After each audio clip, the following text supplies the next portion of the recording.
Merci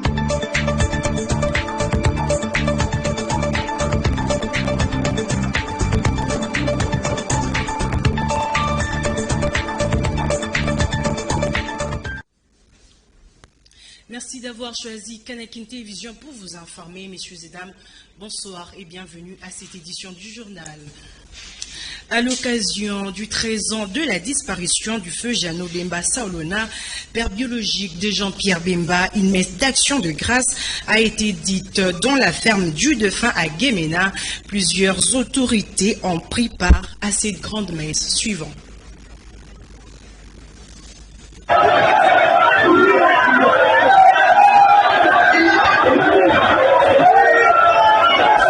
Le 1er juillet 2009, 1er juillet 2022, cela fait exactement 13 ans, jour pour jour, depuis que mourait l'homme d'affaires Jeannot Bemba Saolona, père biologique de Jean-Pierre Bemba. À l'occasion, une forte délégation a effectué les déplacements de Kinshasa vers Guémena pour commémorer la mémoire de celui qu'on appelait affectueusement Jeannot Bemba. Arrivé à l'aéroport de Guémena où une foule en liesse les attendait chaleureusement, Jean-Pierre Bemba, accompagné de F. Bazaïba, vice-premier ministre, ministre de l'Environnement et Développement durable, ainsi que d'autres cadres du MLC, André Chimanga et Désiré Mbonzi Wambonzi, pour ne citer que ceux-là.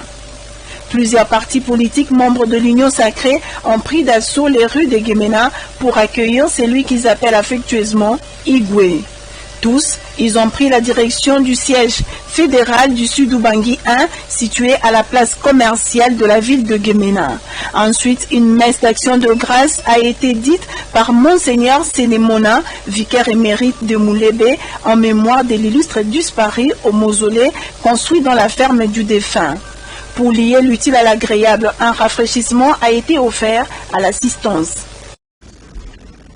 La vice-premier ministre, ministre de l'Environnement et Développement durable, vers un partenariat public avec la structure Forêt Ressources, FRM Ingénierie, une société qui travaille dans l'ingénierie forestière. Nous y reviendrons avec force et détails dans nos prochaines éditions.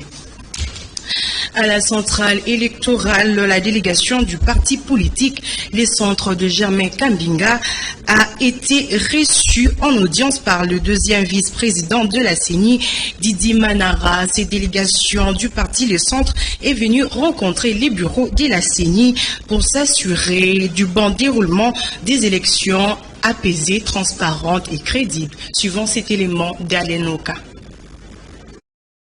La délégation du parti et regroupement politique et les centres conduite par son président Germain Kambinga a été au siège de l'administration électorale où elle a été reçue par le deuxième vice-président de la CENI, Didi Manara. Les bureaux politiques du parti, les centres qui a bénéficié de la présence du président de la centrale électorale de Nika Dimakazadi a été fixé de l'engagement et la détermination de la CENI à organiser les élections dans les délais constitutionnels. Après les échanges, Germain Kambinga et ses collaborateurs du parti et regroupement politique, les centres ont été édifiés notamment par l'avancée significative du processus électoral qui rassure que les élections s'approchent à grands pas. Les élections approchent à grands pas.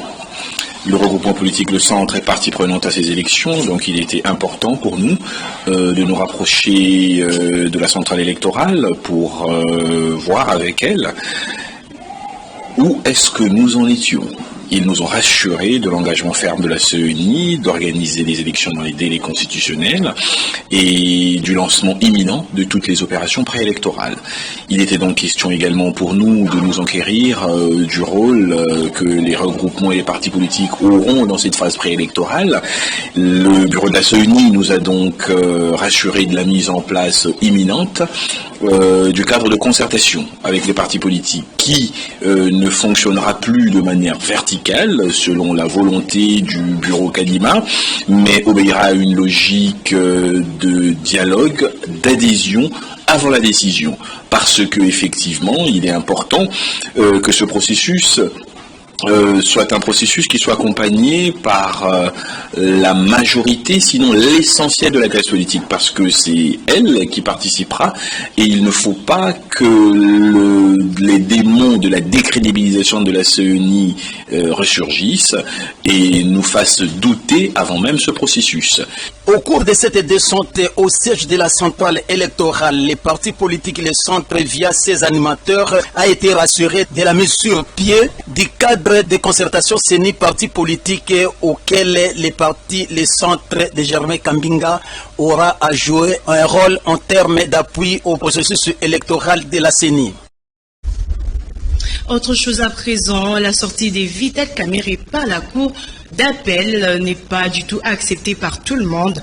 C'est le cas du président de l'Organisation du droit de l'homme, le Nouveau Horizon pour l'Humanité, Maître Jean-Pierre Bolonga, qui déplore l'arrêt de la Cour d'appel d'Egombe qui est purement politique. Jean-Pierre Bolonga est au micro d'Alain Oka. Suivant. Lorsque nous avons reçu la nouvelle faisant état d'acquittement de Vital Kamerhe, ça nous a choqué parce que c'est la justice qui élève la nation. Quand le procès dénommé 100 jours avait commencé, cela avait donné un espoir aux Congolais et au monde entier que l'état de droit était en train de s'établir à la République démocratique du Congo. Le procès au début avait suivi son cours normal. Au premier degré, quelqu'un qui avait été condamné à 20 ans des travaux forcés, au second degré à une peine de 13 ans, on va à la Cour de cassation et la Cour envoie à la Cour d'appel. Et au jour d'aujourd'hui, on nous parle d'un simulacre, d'une parodie de justice, jusqu'à nous faire parler d'une quelconque libération ou d'acquittement de M. Kamerhe. C'est un coup d'État contre la démocratie, c'est une décision judiciaire, non, c'est une décision politique qui n'a rien à faire avec la décision judiciaire. Le peuple congolais est choqué parce que toutes les décisions judiciaires se prennent au nom du peuple et puis s'exécutent au nom du président de la République. On se moque de qui? Donc tout le monde a vu que la politique a pris des décisions sur le droit. Le peuple congolais avait perdu beaucoup d'argent, plus de 50 millions de dollars, alors que nous avons des problèmes à l'Est, le financement de nos militaires, ainsi de suite, des activités, et on débloque on détourne un montant de plus de 50 millions de dollars, alors que Vital Kamerhe avait été reconnu comme étant auteur matériel et auteur moral, et les autres qui étaient reconnus comme auteur matériel, tout le monde est là aujourd'hui. Alors, nous disons que le président de la République, sa lutte est tombée dans l'eau, parce que lui qui prenait l'état de droit et la lutte contre la corruption, accepter des décisions comme ça, c'est très grave, et on ne parlera plus de l'état de droit au Congo, ni de la lutte contre la corruption, raison pour laquelle nous voyons Alinguet qui s'est dit depuis qu'il est revenu des États-Unis dans la mairie, il ne publie pas les rapports, parce que quelqu'un qui travaille, il publie les rapports, mais quand on arrive à l'appareil judiciaire, on trouve que l'appareil judiciaire est corrompu. Nous sommes choqués. Parlons santé à présent. Les conséquences de la Covid-19, 2 années consécutives sur les calendriers scolaires à l'école maternelle des génies de la Borne dans la commune de Mongafula à l'issue de la levée d'arsenal des mesures barrières édictées par les autorités. Didier Boufachi pour ce reportage. Depuis la levée des mesures barrières l'an dernier, les séquelles du Covid-19, notamment le prolongement du calendrier scolaire et l'exposition des élèves pendant la saison sèche demeurent une réalité incontournable ici dans la commune de Mongafula, découlant des conséquences néfastes, notamment le séchement des élèves dans les salles de classe. Beaucoup de cas de maladies ont été enregistrés. Les séquelles que nous avons constatées, le prolongement du calendrier scolaire. Oui, la conséquence est que nous avons l'exposition des enfants dans la saison sèche. Comme gestionnaire d'une salle de classe, ce n'était pas facile de gérer les petits enfants pendant la saison sèche parce qu'on a pu rencontrer plusieurs difficultés pendant la saison sèche. Pendant la saison sèche, j'avais pris les petits plats que j'ai levés comme d'habitude. Les enfants fréquentaient les salles d'école, moi j'ai levé parce qu'il faisait tellement froid. Les enfants tombaient malades au même moment. tu fais étudier les autres enfants, au même moment, d'autres tombent malades. Comme éducatrice, j'ai pu relever les défis parce que c'était ma tâche de gérer ces enfants-là et de définir les calendriers scolaires jusqu'à la fin. Nonobstant les séquelles et conséquences précédemment citées de Covid-19, l'année scolaire 2021-2022 a été clôturée dans une ambiance très sélecte à l'école maternelle des génies de la Borne. Nous sommes là pour célébrer la collation des enfants, spécifiquement l'école maternelle. C'est la clôture de l'année 2021-2022. Et avec les enfants, nous avons l'idée de ne pas se séparer comme ça, nous devons leur montrer la joie qu'on était ensemble, et maintenant ils vont se rendre à la maison avec les parents. En société, plusieurs femmes du Grand Bandundu estiment que les droits de femmes doivent être sauvegardés et bien orientés pour permettre à ce dernier de mieux s'y placer dans la société suivant cet élément. L'organisation Femmes Nouvelles pour la paix et le développement est en pleine tournée à travers 3 provinces des Grands Bandundu, le Kwango, le Kwilu et Maindombe, dans le but d'annoncer la création de la Ligue des femmes des Grands Bandundu et annoncer à l'occasion la grande activité de la Ligue des femmes des Grands Bandundu qu'elle organise au mois d'août de l'année en cours, une activité qui connaîtra la forte participation des femmes des Grands Bandundu de Kinshasa et celles qui sont à l'intérieur de l'espace Grands Bandundu.